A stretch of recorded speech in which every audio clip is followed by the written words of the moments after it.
kupfuurira mberi nenhoroondo dzenyika yezimbabwe nasekuru tirani episode 8.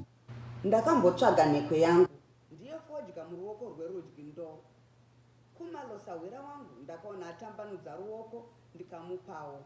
Ndakarisimudzira ndichiti, zvinonzi ambuya nehanda vakaita kusungirirwa kusvika vafa. Musoro wavo kadimburwa, varungu vakaenda nawo mhiri kwamakungwa. Vanotaura vanoti misoro yambuya nehanda nakaguvina nhasi uno yakaiswa munonzi muWestminster Abbey uye National History Museum kuBritain. Ndinovimba makambonzwa panhepfenyuro mazuva apera zvichinzi kune vari kufambira kuti musoro nemitumbi yavatema vemuno yakaendwa nayo kuBritain idzorwe kuno, kusanganisira chinengundu mushayamombe, chingaira makoni wekwarusape, kadungure mapondera, mutekedza chiwashira, mashonganyika navamwe. Zvaiva zvakaoma chose. Vakadaro vakumalo. Ndakanzwa kuti Rhodes paakaita indaba yokumisa hondo namandevere vakamupa zita ramadunurirwa rekuti umlamukunzi, izvo zvinoreva kuti raiva gono remombe rinorandutsira mikono iri kurwa. Alfred Miller akasvika mugore ra1897 kuCape Town kutora chinzvimbo chemumiririri wenyika yeBritain kana kuti British High Commissioner. Rhodes akaramba aine pfungwa dzekuti utongi hwemaBritish huwedzere muAfrica. Mashoko akataurwa neaiva mutungamiriri weBritain kakareko vaGladstone ekuti vaida kuti nyika yeBritain itore nyika yese iri pakati peCape Town kusvika kuCairo kuEgypt ndiwo aigara ari parurimi rwaRhodes. Pamusoroi vakadaro baba varanga, ndangoti ndikutaurireiwo kuti nyika ino yatava kuti Zimbabwe mazuva iwayo yaizivikanwa nezita rekuti Zambezia. Zita rekuti Rhodesia rakatanga kubuda padiki padiki kunyanya nevanyori venhau vachitsanangura kuti nyika iyi yaitongwa sekuda kwaRhodes. Muna 1897 ndimo makatorwa zita iri zviri pamutemo.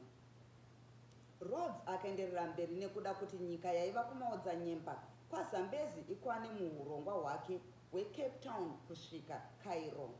Izvi akazvikwanisa mushure mekunge achishandisa murume ainzi Frank Elliot Lochner, uyo akanyorerana chibvumirano chekupa nyika iyi kumaBritish muna 1890 naLewanika aiva mambo kana kuti litunga wevaLozi. Lewanika aitochemera kuti varungu vatumire nhume yavo inogara pakati pavo. Aishuvira kuti nyika yake itewo migwagwa, vanofambisa tsamba, zvombo zvekurwisa nekusimuka mune zveupfumi. Mureza wekambani yaRhodes yainzi British South Africa Company, iyo yaishandisa kutonga muRhodesia, wakazosimudzwa kekutanga kuKambia mugore ra1896. Mugore ra1898 mambo Lewanika vakapa kambani iyi mvumo yekuisa utongi, kugadzirisa zvicherwa uye zvese zvingaunze mari munyika umu, iye achizopiwawo mari uye kuzosiyirwa chikamu chenyika chinonzi ndechevaLozi. Rhodes haana kugutsikana kugumira ipapo, asi kuti akashingirira kuedza kuti ave nechekuita neutongi hwenyika yainzi Nyasaland mazuva acho. Kubva musi wa1891 Britain ndiyo yaiva yakapamba Nyasaland ichiona nezvemutemo uye magariro emunyika, asi Rhodes ndiye aipa mutongi weMalawi aive abva kuBritain, Henry Hamilton Johnson, mari yaikwana kuita zviuru 10 pamwedzi wega wega. Mari iyi yaishandiswa kutonga Malawi. Rhodes navatongi veMalawi vaida kuti Malawi itongwe nevarungu, budiriro yenyika ichiunzwa navanhu verudzi rwechiIndia vachishandirwa navatema.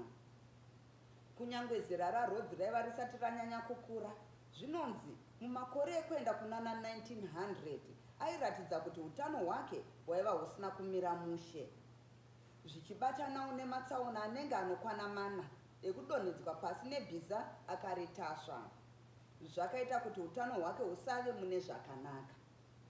Mukukura kwake uye kushanda kwake kwose, Rhodes aisava neshamwari dzechikadzi. Vana mabharani vake vaiva vakomana vasati vawana. asi zvakazowana ngwarati kufura irere rimwe gore kwakauya muupenyu maRhodes mumwe mukadzi ainzi Ekaterina Adamvena Riuska, zita rake rekuzvarwa, asi paakasangana naRhodes ainzi Princess Radziwill. Mukadzi uyu aiva tsvura muromo, ane muromo usingamharwe nenhunzi. Mazuva ekutanga Rhodes aiva araidzwa naye, asi pasina nguva akanga akutomunjenga. Izvi hazvina kumudzivisa kwete, asi kutoti akatotanga kutaurira vanhu kuti vaiva vatove pedyo nekuroorana naRhodes. Pasi rose paaifamba, vanhu vaitofunga kuti ndiye achaita mudzimai waRhodes, nepo Rhodes wacho aisatoda kumuona. Akaita zvikwereti pane imwe hotera chakanga chakurisa zvekuti Rhodes akazovimbisa kuchibhadhara kana chete mudzimai uyu aizobuda munyika yeSouth Africa. Akavimbisa, asi dzaiva nhema. Akatanga kunyora magwaro ekubhadhara vanhu achiisa runyoro rwaRhodes zvechitsotsi. Rhodes akasvika pakumusungisa, nyaya ikaenda kumatare edzimhosva. Nyaya payakapinda mudare, Rhodes aiva kuBritain, asi akasarudza kukwira chikepe kuti auye kuzomirira nyaya yemudzimai uyu. Urwu ndirwo rwakava rwendo rwekupedzisira rwaRhodes. Akanomiririra nyaya yemudzimai uya akasungwa. Rhodes akabatira urwere ari munzira, saka haana kuzonyatsopona. Aitaura nhau yekuti ainzwa kupisa, chero vamwe vese vachinzwa kutonhorwa. Haana kutora nguva zvekuti akafa mugore ra1902 kuCape Town.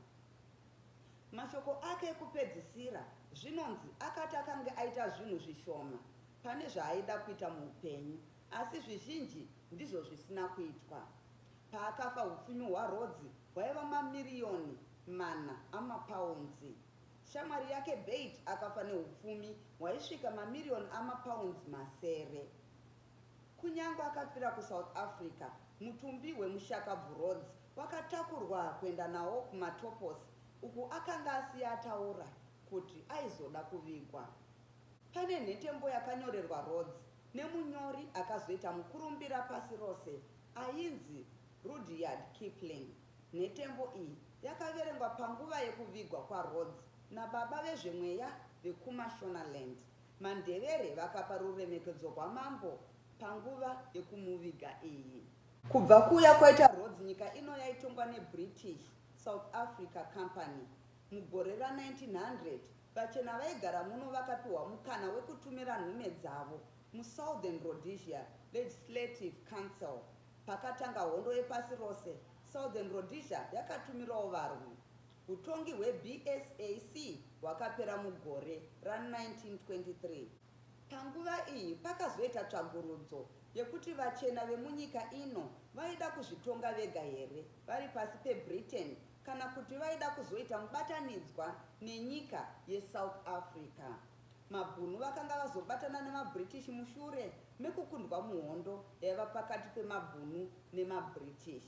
Hondo iyi yakarwiwa 1899 kusvika 31 May 1902.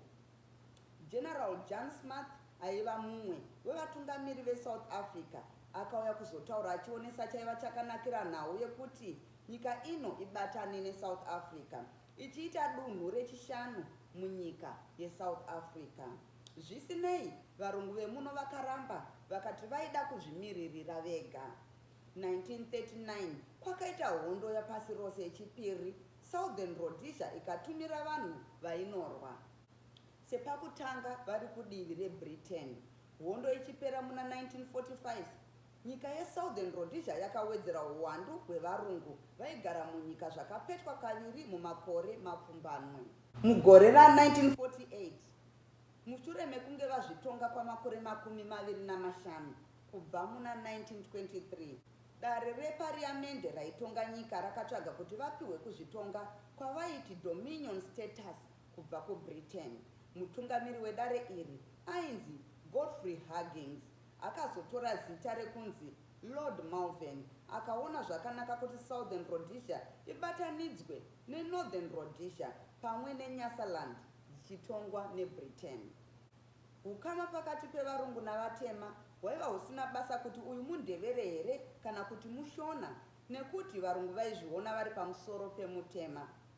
Weganda dema ari chinhu chisina maturo. Izvi zvakaita kuti patangwe kuitwa mapoka aiedza kumiririra zvichemo zvevanhu vese, zvisinei nekuti munhu aive mushona here kana kuti mundevere. Vakavi vekutangisisa vaiva Bantu Voters Association kumakore ekuma1920 chakati uko. Vakanyanya mukurumbira mazuva aya vaisanganisira Clemens Kadile aitungamirira Industrial and Commercial Workers Union. Aaron Jacha ndiye mumwe, uyu aitungamira African National Council muna 1934. Mugore ra1944 musi wa6 Chikunguru gotwe kuvanakomana vaLobengula akashaya. Mwana uyu ainzi Nguboyenja. Murungu aiva Native Commissioner weBulawayo R. Lemming anonzi akatanga kumuona gore ra1895. Gore ra1902 risati rasvika, Ngubuyenja akaenda kuCape Town achizopfuurira kuenda kuEngland. Akanodzidza ikoko kusvika ava namakore 22. Akadzoka kuCape Town akagara kwamakore. Zvinonzi vakuru vekudzidza kwake ndivo vakazokumbira kuti hurumende imudzore. Paakadzoka vakada kumutaudza neChindevere. Paakada kuti apindure akaona asisakwanise kutaura Chindevere ava kugona Chirungu chete. Haana kufara nazvo, saka haana kuzombotaura kana nemumwe munhu muchena kana mutema. Akanyarara saizvozvo kwamakore 15 kusvikira afa. Haana kumborora uye aisabuda pamba paigara paLords Crawl pedyo neBulawayo. Zvinonzi aiverenga zvinyorwa zvemutauro wechirungu chete. Mugore ra1945 bato reANC rakatangwazve namufundisi Thomson Samkange achibatsirana naEnoch Dumbuchena. Vakaronga kuratidza kwakabudirira kwekutanga kwevashandi vekuzvitima. Mugore ra1948 kwakaronga kuratidzira nekuramwa mabasa navashandi vese kekutanga muSouthern Rhodesia neANC yaitungamirirwa naBenjamin Burombo. Garfield Todd, uyo aiva mumissionary kubva kunyika yeNew Zealand, ndiye akava mutongi wenyika muna 1953 achitevera Lord Malvern. Todd akanga atisiyanei navamwe varungu venguva yake. Aikoshesa nhaurwa dzaiitwa navatungamiri vamapoka echitema, kusanganisira vatungamiriri veANC Nkomo naSithole. Pfungwa dzemubatanidzwa weFederation dzakaenderera mberi paine urongwa hwekuti Salisbury ndiyo yaizova guta guru reFederation yeRhodesia neNyasaland. Mubatanidzwa uyu wakaitwa kwemakore 10 kubva 1953 kusvika 1963.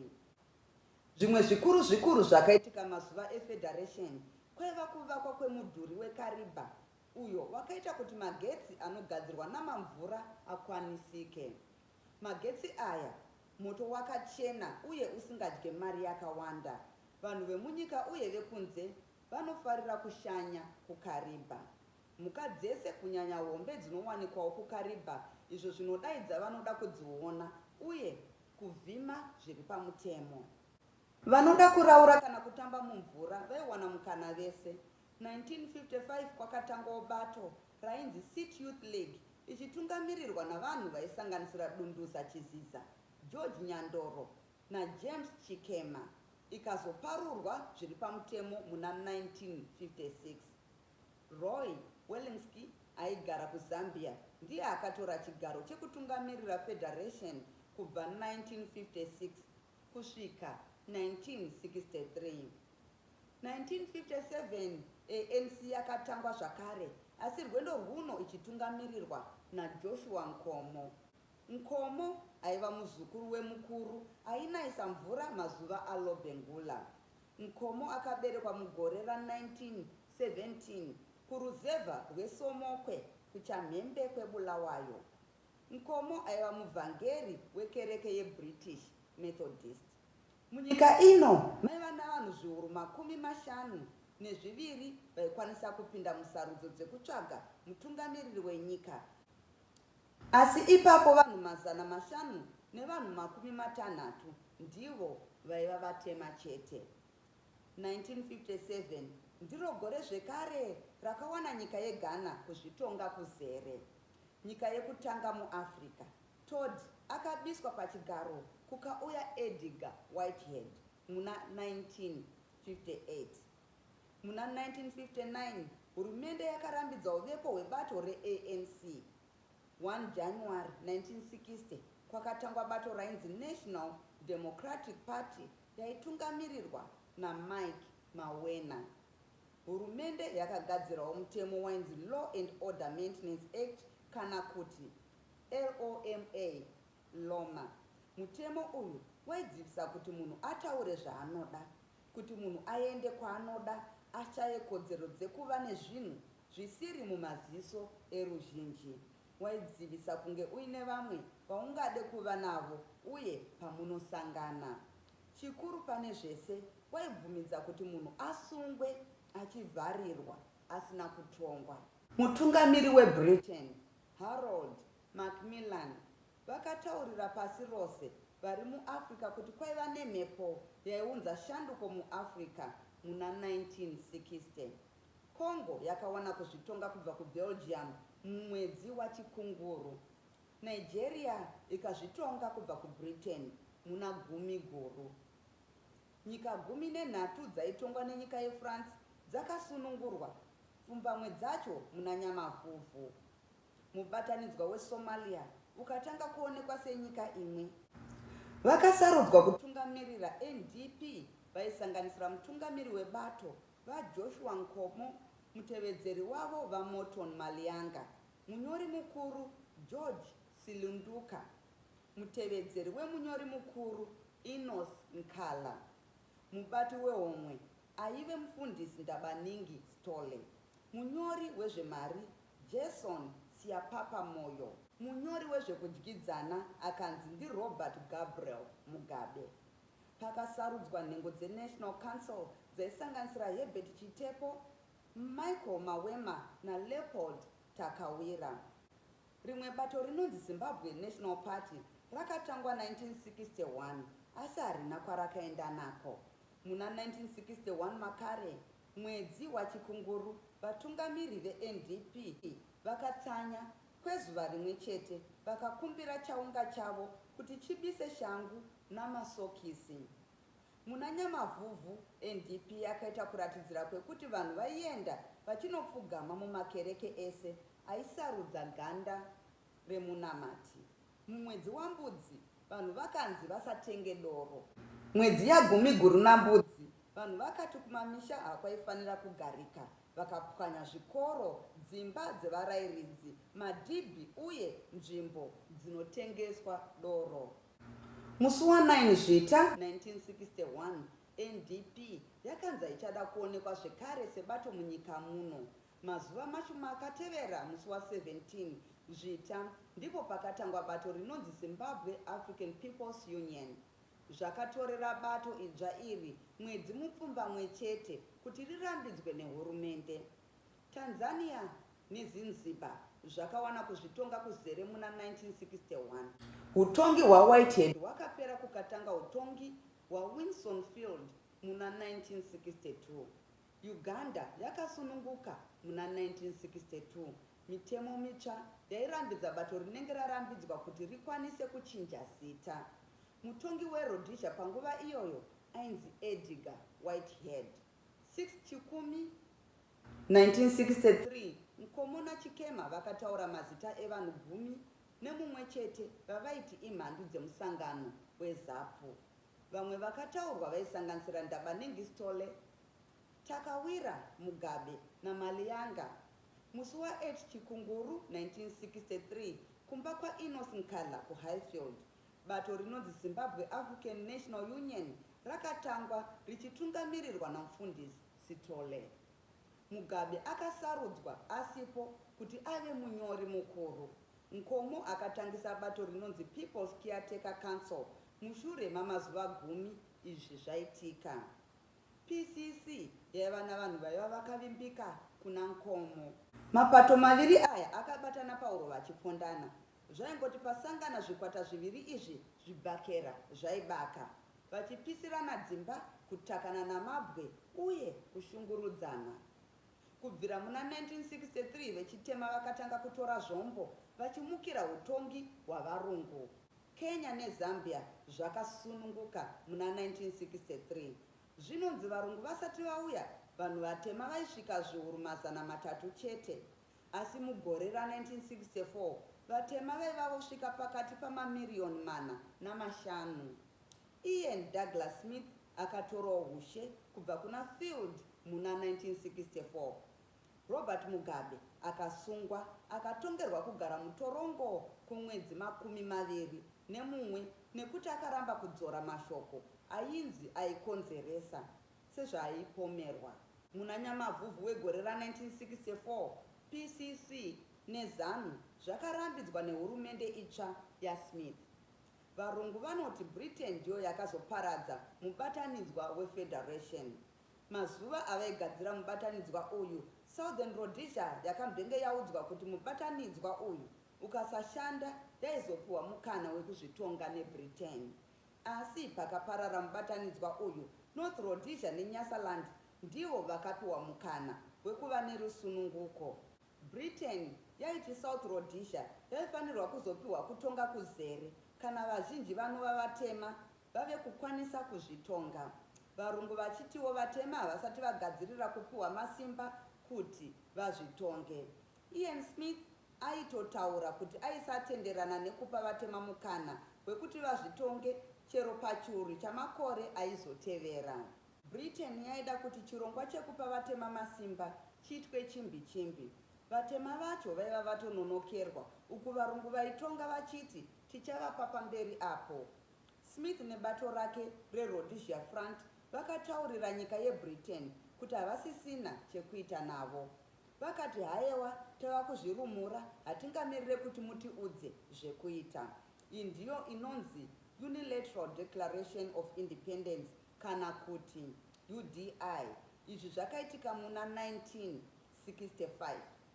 Pazvakataurwa, nyika ino ndiyo yaiva nemhaka dzinoparwa munyika dziri pasi pedzimwe dzese. Varungu vaidada vachiti vaiva vakavakira vatema vavo zvikoro uye dzidzo iri pamusoro, pekugara uye zvekushandisa muupenyu zviri nani kupfuura zvaiva navatema venyika dzakapoteredza. Britain yakabva yaisa zvirango zvenyika kune nyika ino. Izvi zvaisanganisira kunyimwa mafuta ekufambisa mishina uye kutadzisa chirimwa chefodya kuti chisatengwe kunze. Kwakabva kwaita kusanaya zvakanaka, vanhu vakayaura nenzara. Ukama pakati pavatema navachena hwakaramba huchishata. Britain yakaramba ichitaura navarungu veRhodesia. Mugore ra1971 Smith akatambira pfungwa dzakabva kuna Alec Douglas Home wekuBritain, idzo dzekuti dai dzakatevedzerwa dzaiona vatema vachipiwa kuzvitonga mugore ra2035. KuBritain zvakare kwakabva murume ainzi Pierce akatumwa kuti aone kuti pfungwa dzaDouglas Home dzaitambirwa nevagari veZimbabwe here, nekuti vatungamiriri vazhinji vaiva mumajeri kana kuti kunze kwenyika. Kwakadzoswa bato rakare riya rainzi African National Congress. Rwendo rwuno kwakasarudzwa Abel Tendekai Muzorewa, uyu aiva baba vezvemweya wechitema wekutanga munyika.